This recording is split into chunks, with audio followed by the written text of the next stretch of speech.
Good morning, team. We've got Instagram to my left. We've got YouTube stage center right. Paul Killoren jumping on the mic this morning for your PT on Ice daily show, broadcasting worldwide from the Pacific Northwest.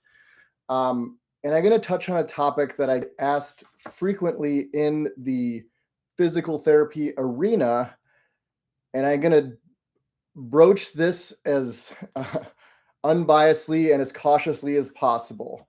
As many of you know, I'm the founder of iDryNeedle, just the product side of dry needling.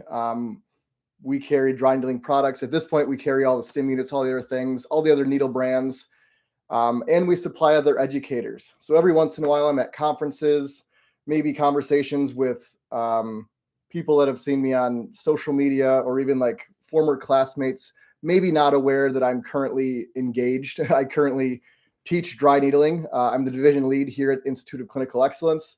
I have worn other organizations' jerseys in the past. I've been teaching dry needling for the past decade or so, because the topic today is really the do's and don'ts of where you get trained with dry needling, or the do's and don'ts of choosing your dry needling education.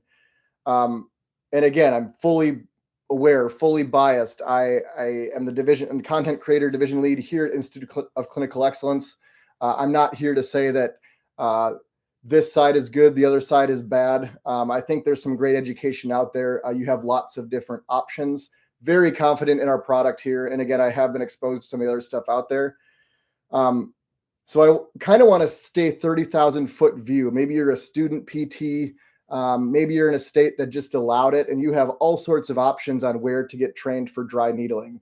The first thing I want to admit, which is not biased, I think any educator out there would notice this. Unfortunately, kind of where you start your dry needling journey, kind of where you take your first Con Ed course, tends to be where you continue to get trained. So whether that's a level 1, level 2, level 3, or upper, lower, advanced, something like that. So where you start is typically where you finish. And I think we all need to step back and acknowledge that shapes significantly how you approach dry needling in the clinic with your patients.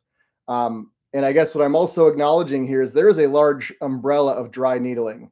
I mean, when a patient comes in and says, oh, I've had dry needling, loved it or hated it, I really have lots of other questions to ask about what was the procedure like? Was there pistoning? Were they displacing needles? Did they use e-stim? Were there 20 needles? Were there 2 needles? I mean, the technical spectrum of dry needling is vast. It's not all the same. And I think we need to kind of be marketing it differently based on how you use it, why you use it, and all of those things.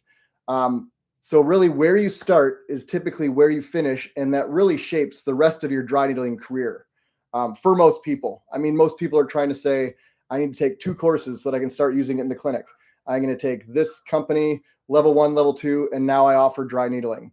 And again, that might be where you stop as far as your dry needling education.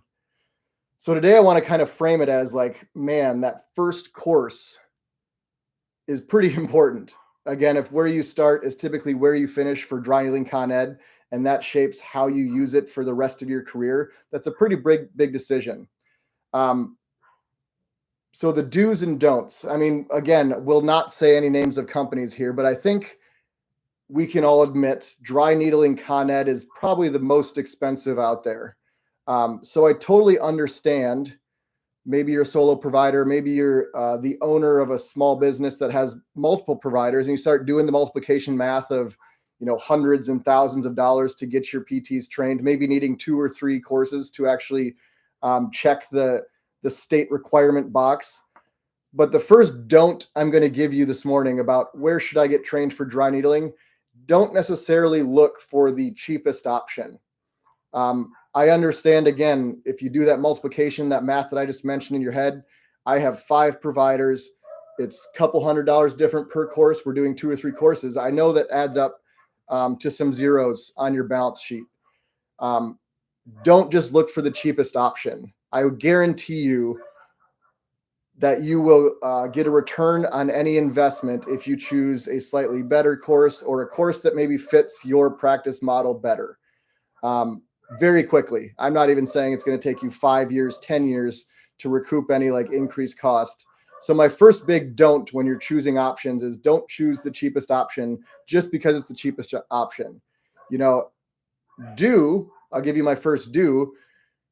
If you never had any dry needling training, I can't really tell you. You should find a dry needling training that really fits exactly the clientele you work with and people, kind of the rest of your practice model.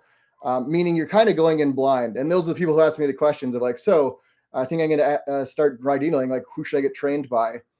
I think you need to do a little research on kind of the narrative, the methodology, maybe the research basis, if that's a big part of what's important to you.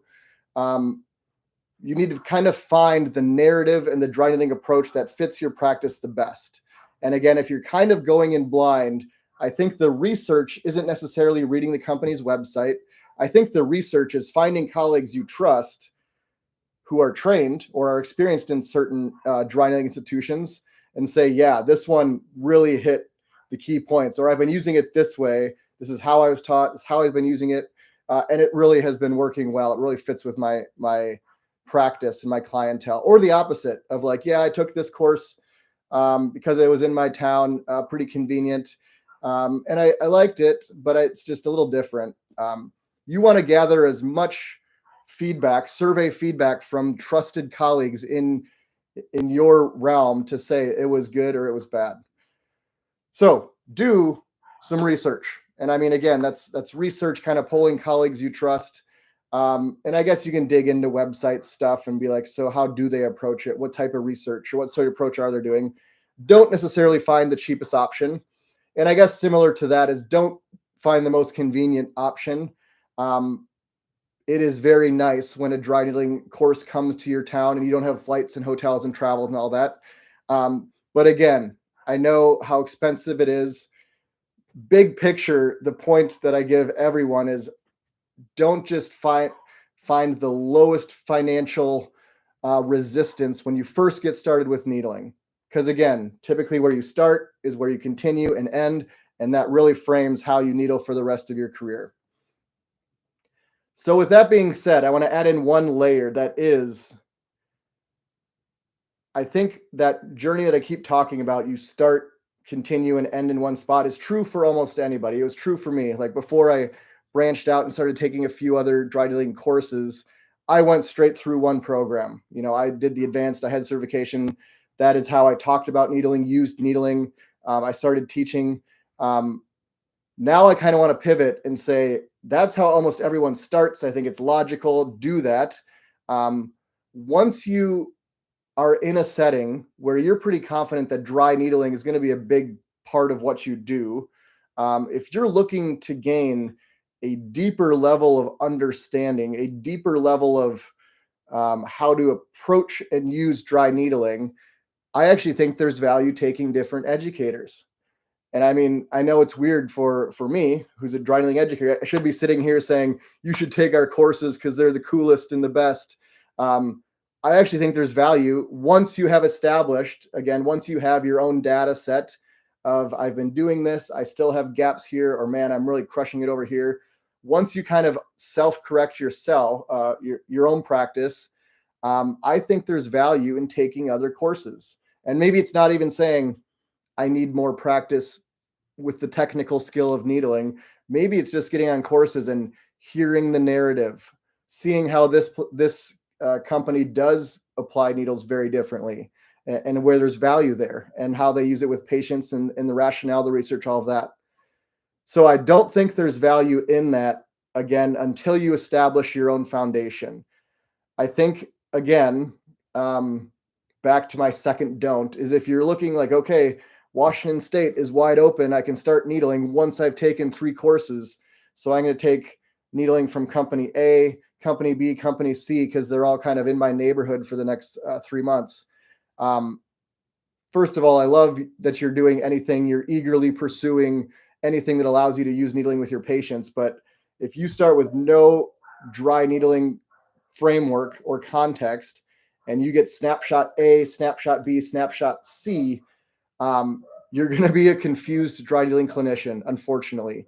And maybe you can work through that. You find in the clinic, well, yeah, this way is actually working a little differently than this way, or this one makes more sense to me, or fits with my clientele. I'm better at explaining it, whatever it is. But I think you'll self-correct eventually.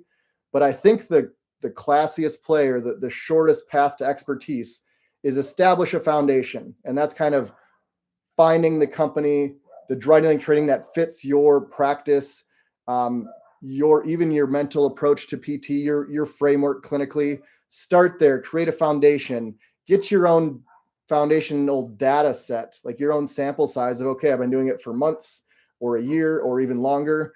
And then from there, I think is when there is another layer of expertise that goes beyond just kind of sitting at home listening to podcasts like this, or even reading research. It's kind of exposing yourself to other methodologies, which, again, to admit, the whole reason we have this conversation is not all dry needling courses are the same. Not all dry needling approaches are the same.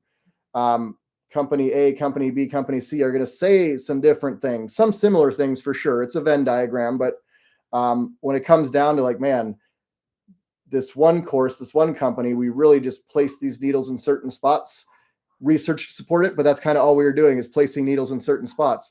This other one, very anatomically focused, but also very mechanically driven on, like, some soreness inducing, some more aggressive needlework, that sort of thing. This company used more E-stim. This company didn't use E-stim. Like, these are all the things that on the other end are gonna exit you and frame you as your dry needling approach. So I'll leave it there for now. Again, I'm trying to keep it fairly generic. I want to open this up for questions. You all know my biases, but I like to admit my biases, and I like to give people their own, obviously, autonomy to say that they're, with so many dry needling approaches out there, there's a company that fits how you practice pretty well. And again, we love hearing and seeing that on our courses. I'm sure other educators see and do the same. But the do's and don'ts.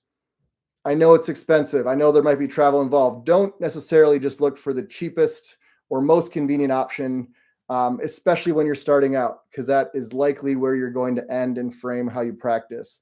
Do some research. And again, read the websites for sure. Scroll through their social feeds for sure. But I think the best research is polling your own audience, people you trust from PT school, from states you used to live in, other clinics you used to work at. Get their thumbs up, thumbs down, and get a large data set. I mean, don't just go to that one person who you really like, and they're like, yeah, I took this course and I love it. You should too. I would get a few opinions. If you want my opinion, I'm happy to give it. But I think that's where we'll leave it. We keep these things pretty short. Dry needling education is expensive. It's important. It frames how you work in the clinic. There are lots of great options out there. So I'm happy to help. Signing off, guys. Thanks for joining.